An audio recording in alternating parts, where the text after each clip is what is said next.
Hey everyone! Imagine you're about to drive, but as soon as you shift into gear, your car hesitates, struggles, or refuses to move forward. You plug in your OBD-II scanner and the dreaded P0928 gear shift reverse actuator control circuit high appears. This means the reverse gear shift actuator is getting too much voltage, which can lead to shifting failures. In this video, I'll show you where the sensor is located, what causes this problem, and how to fix it. Let's get started.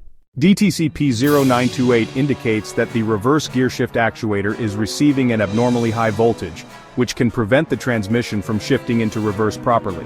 If your car has this code, you may notice, car won't shift into reverse, delayed or rough gear changes, transmission stuck in one gear, check engine light or transmission warning light on, jerking or slipping when trying to reverse. To diagnose P0928, check these key components. Reverse gear shift actuator, typically inside the transmission housing, near the valve body. In some vehicles it may be externally mounted on the transmission casing. It controls hydraulic pressure to engage reverse gear. Transmission control module is usually near the engine bay fuse box or inside the dashboard. It sends voltage signals to the reverse gear actuator for proper shifting. Gear position sensor, mounted on the transmission case, detects the selected gear and communicates with the TCM. Wiring runs between the reverse gear actuator TCM and fuse box, ensuring proper voltage transmission. If you experience reverse gear issues, start by checking the TCM connections and actuator wiring. Here are the most common reasons this code appears. Faulty reverse gear actuator. A malfunctioning actuator may allow too much voltage to pass through. Shorted wiring or corroded connectors. Damaged wiring can cause excessive voltage in the control circuit.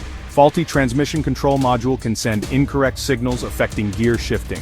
Follow these steps to fix the issue. Check transmission fluid. Ensure the fluid is clean and at the correct level. Inspect the wiring and connectors. Look for frayed, corroded, or melted wires at the reverse gear actuator and TCM. Test the reverse gear actuator. Use a multimeter to check voltage. If it's too high, there may be a short circuit. Check the gear position sensor. If it's faulty, replace it to ensure proper communication with the TCM. After making repairs, use an OBD-II scanner to clear the code and test the shifting function. Ignoring P0928 can leave you without reverse gear. Checking the reverse gear actuator, TCM, wiring, and gear position sensor can help you quickly fix the issue. For more troubleshooting and fixes, check out these videos. P0722, output speed sensor circuit. No signal. P0723, output speed sensor circuit intermittent. This is IG Garage, your go-to source for car repairs. Don't forget to like, share, and subscribe.